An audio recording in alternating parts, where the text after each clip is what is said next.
Cambridge Ielts 2 by the University of Cambridge Local Examination Syndicate. Published by Cambridge University Press, 2000. This recording is copyright. Cassette 2, Side 1. Test 3. You will hear a number of different recordings, and you will have to answer questions on what you hear. There will be time for you to read the instructions and questions, and you will have a chance to check your work. All the recordings will be played once only. The test is in 4 sections. Write all your answers in the listening question booklet. At the end of the test, you will be given 10 minutes to transfer your answers to an answer sheet. Now turn to Section 1.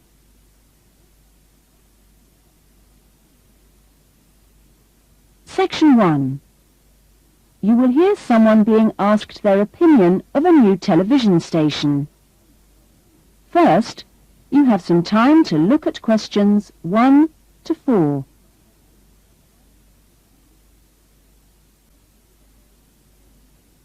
You will see that there is an example that has been done for you. On this occasion only, the conversation relating to this will be played first. Excuse me, I'm sorry to bother you, but would you have time to answer a few questions? What's it about? We're doing some market research for a new television channel starting in 2 years' time. Okay, why not? Lovely. We'll just work through this form. And if we could start with some personal background information? Sure. Right. If I could just have your age? 35. Right. Great. The respondent is 35 years old, so B has been circled. Now we shall begin. You should answer the questions as you listen, because you will not hear the recording a second time. Listen carefully to the conversation and answer questions 1 to 4. Excuse me, I'm sorry to bother you, but would you have time to answer a few questions? What's it about? We're doing some market research for a new television channel starting in 2 years' time. Okay, why not? Lovely. We'll just work through this form. And if we could start with some personal background information? Sure. Right. If I could just have your age? 35. Right. Great. And your job? Systems analyst. But for the form, I don't know whether it would count as professional or business or what. What do you think? Okay, it's more like business. Fine. And would you mind my asking about your salary, or we can leave it blank? No, I don't mind. It's 40,000 a year. Oh, thank you. Right. About your current watching habits, what would you say is your main reason for watching TV? Well, at work, I tend to read for information and what have you, so I'd say that with TV, it probably just helps me relax and unwind. Fine. And how many hours a day, on average, do you watch TV? Not a lot, really. I should say just over an hour. You now have some time to look at questions 5 to 10. Now listen carefully and answer questions 5 to 10. So what are the 2 main times of the day that you watch TV? Well, a little around breakfast time, and then it tends to be really late, 11 or even midnight, when I finish work. And what sort of programs do you go for? Some news bulletins, but I also really like to put my feet up with some of the old comedy shows. Fine. And turning to the new channel, which type of programs would you like to see more of? Well, I certainly don't think we need any more factual programs, like news and documentaries. I think we need more about things like local information, providing a service for the community. And in the same vein, perhaps more for younger viewers. Good quality stuff. Uh-huh. And if you had to give the new directors some specific advice when they set up the channel, what advice would you give them? I think I'd advise them to pay a lot of attention to the quality of the actual broadcast. The sound system. People are very fussy these days about that. And in general, I think they ought to do lots more of these kinds of interview, talking with their potential customers. Oh, I'm glad you think it's valuable. Certainly, yeah. Good. Okay. This will be a commercial channel, of course, but how often do you think it is tolerable to have adverts? Well, out of that list, I'd say every quarter of an hour. I don't think we can complain about that, as long as they don't last for 10 minutes each time. Quite. And would you be willing to attend any of our special promotions for the new channel? Yes, yeah, I'd be very happy to, as long as they're held here in my area. Okay, I'll make a note of that. And finally, may we put you on our mailing list? Well, I'd prefer not, except for the information about the promotion you mentioned.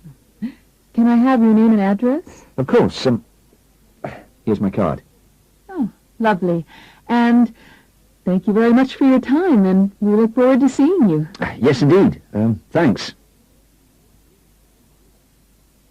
That is the end of section 1.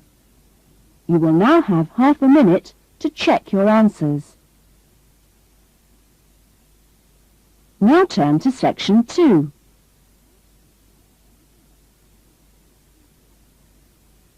Section 2. You will hear a student welfare officer talking to a small group of students just before the beginning of term. First, you have some time to look at questions 11 to 16. Now listen carefully to the talk and answer questions 11 to 16.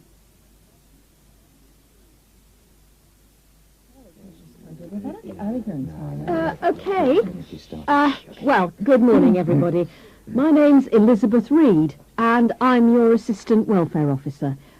What I'd like to do now is tell you a little more about some of the social facilities available on the campus, and also to tell you something about what the town has to offer. As you probably know already, the Student Union Building is the main centre of social life here, as indeed it is in most British universities. The Union runs a weekly programme of events for all tastes. Oh, everything from discos to talks by guest speakers. Many of these events are fundraising activities for charities, which the Union takes very seriously. They manage the Students' Union paper shop, selling magazines and newspapers, as well as stationery, sweets and so on. Let me see. There's the ticket shop, where you can get some very good deals on, well, for example, coaches to London, or inexpensive charter flights. As cheap as you'll get anywhere, people say. Or tickets for big pop groups playing here or at other venues all over the country. Or plays in London. Oh, and we mustn't forget the Union cafeteria and the big new diner. Yes, did you have a question? Yeah, does the Union also provide help with any problems? I mean, advice on financial problems, for example. Or does the university provide that? Yes, the Union run their own advice service, offering help with financial matters, such as grants. I'm sure you realise anything medical should be discussed with the University Medical Service, which also has an excellent counselling centre. I think that was made clear yesterday. However, the Union has its own officer who can give advice on legal problems. You now have some time to look at questions 17 to 20.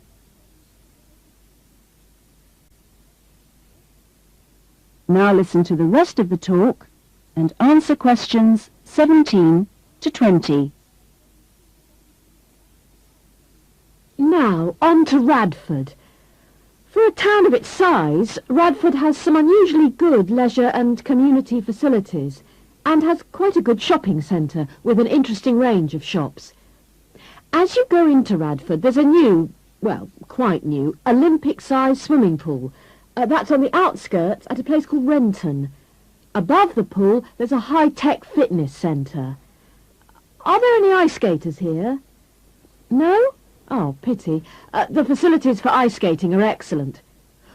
Well, the new Metro Tower, right in the centre of town, has got an ice rink and a sports hall for squash, badminton, volleyball and several other indoor sports. And in the same building there's a new cinema with 6 screens. Then, let me see, in the main square, just 2 minutes walk from the Metro Tower, there's the Theatre Royal, which often gets London productions on tour. And in the streets nearby you can find a good range of inexpensive restaurants, including Indian, Chinese, Thai and Italian. That is the end of section 2. You will now have half a minute to check your answers.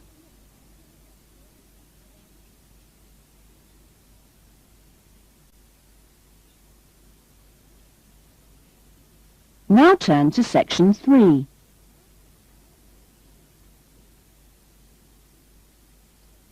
Section 3.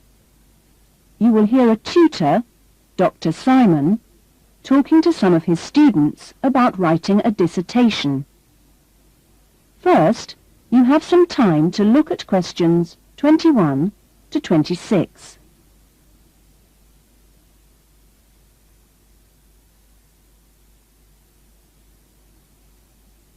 Now listen to the discussion and answer questions 21 to 26.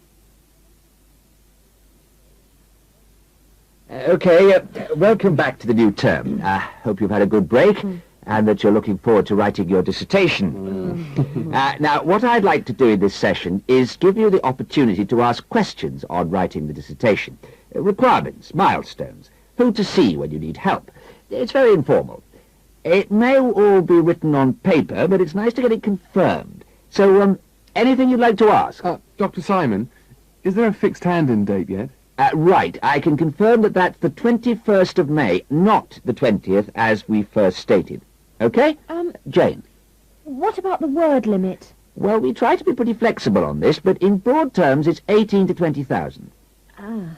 And you can choose your topics, anything from years 2 and 3. Yes? I still haven't got any idea what I want to do it on. Who? Well, you should see your course tutor to agree on your final title, and you should also be aware that there's a special program running on research methods for anyone who wants some extra help on that. Can I just check on the deadlines for everything? Yes, sure. Look, let me write it on the board. When the different stages have to be completed. First of all, you've got to work on your basic bibliography. And that's due in to your course tutor by the 31st of January, which is just 2 weeks away, so you'd better get a move on that. Do we have to have our own draft plan by then? No, your draft plan is due on the 7th of February, which is a week later, so that should give you plenty of time. And when do we have to be doing the research? That's over a 1-month period, essentially February to March. And the write-up? Well, you can't really get going on your writing until you've got quite a bit of the research done. So that's really March to May, with the hand-in date on the 21st. Any more questions? Now you have some time to look at questions 27 to 30.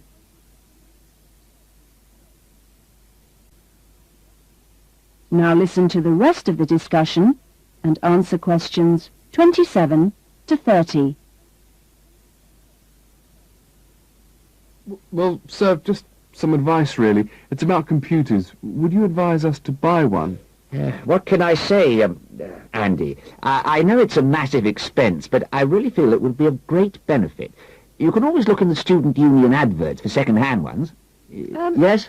I've been looking at some of last year's dissertations. Oh, is that a good idea, sir? I heard... Well, I don't think you should read them in detail too early, or you might end up taking more of their ideas than you realise.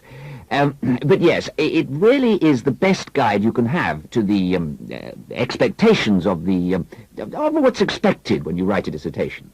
Sorry, Jane, I interrupted you. That's okay. It's just that they did a lot of research using questionnaires. Is that a good idea? I think questionnaires are very good at telling you how people fill in questionnaires. But to be frank, they tell you very little else. Avoid them. About interviews, is it okay if we interview you? The tutors? Well, I don't see why not. They don't have any special contribution to make, but you can if you want. There's a whole section on this issue in the research guide. I'm afraid it's slightly out of date, and you're probably better talking to the tutor on the research methods course. but you might find it useful to start there. Okay. Thanks. Okay, well, great. I hope that's sorted a few things out. You can always come and see me or drop me a note if you've got any more queries. Great. Fine. Okay, thanks. That is the end of section 3. You will now have half a minute to check your answers.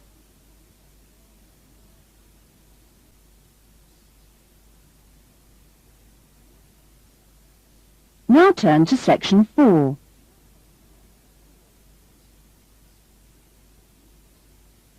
Section 4. You will hear a lecture about the lack of rainfall in Australia. First, you have some time to look at questions 31 to 40.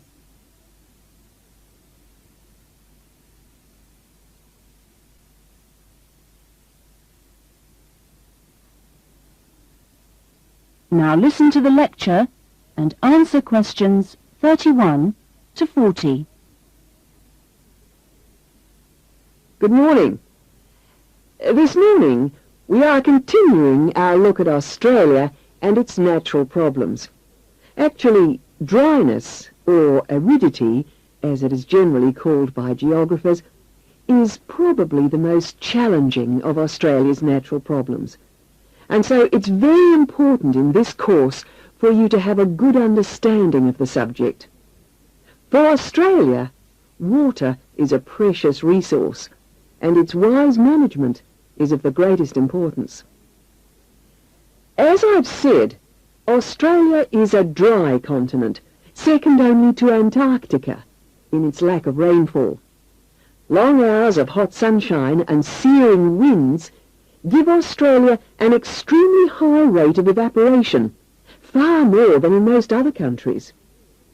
It's estimated that approximately 87% of Australia's rainfall is lost through evaporation, compared with just over 60% in Europe and Africa, and 48% in North America.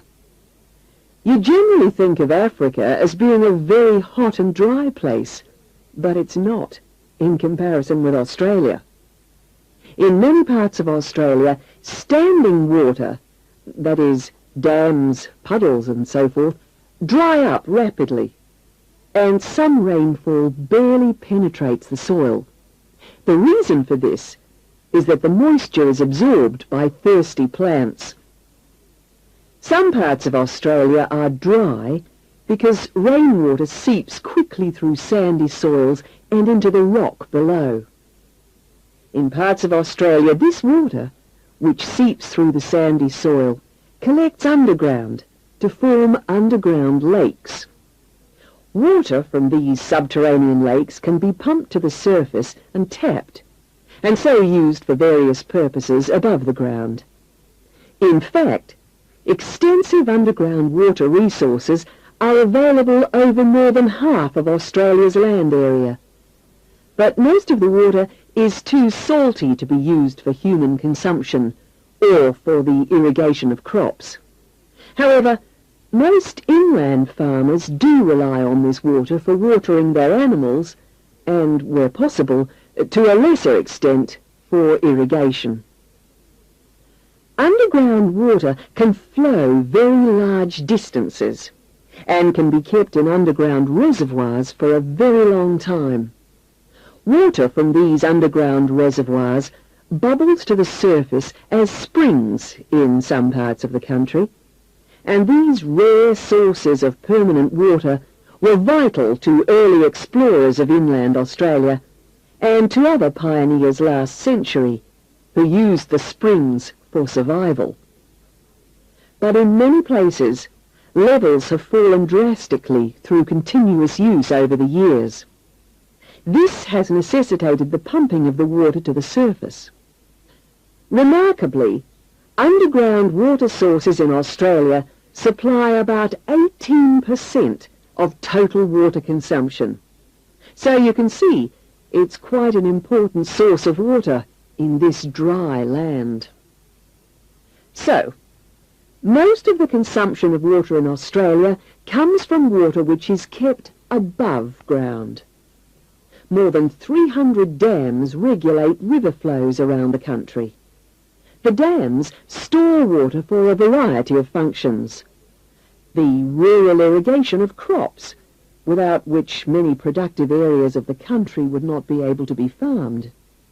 The regulation of flooding, a serious problem which will be dealt with later in the course. And last but not least, the harnessing of the force of gravity for the generation of electricity. That is all we have time for this morning, but you'll be able to do further study on this important area in the library. I have a handout here with references on the subject, so if you're interested, please come up to the desk and take a copy. Next week's lecture is a case study of an outback farm, and it'll be going into detail about some of the problems we've discussed here. That is the end of section 4. You will now have half a minute to check your answers.